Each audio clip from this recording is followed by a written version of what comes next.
السلام علیکم ورحمۃ اللہ وبرکاتہ۔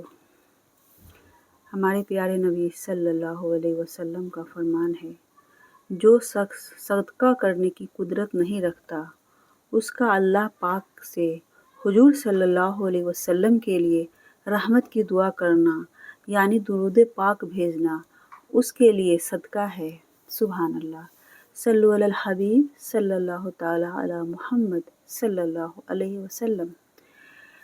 اب ہم وہ درود پاک پڑھتے ہیں جس درود پاک کو پڑھنے سے اگر ہم مسلمانوں کے لیے صدقہ کرنے کے لیے کچھ بھی نہیں ہیں، اسے چاہیے کہ یہ دعا یا یہ کلمات کہہ لیا کرے۔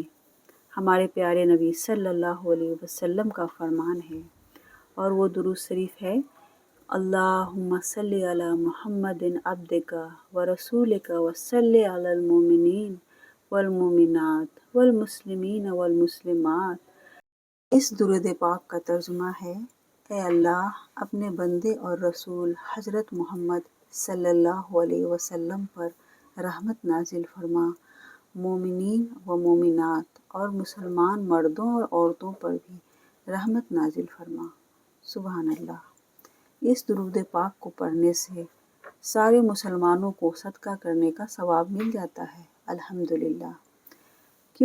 کیونکہ یہ زکوٰۃ ہے اور مومن کبھی خیر اور بھلائی سے شکم سیر نہیں ہوتا، یہاں تک کہ جنت اس کا ٹھکانہ ہوتا ہے۔ الحمدللہ۔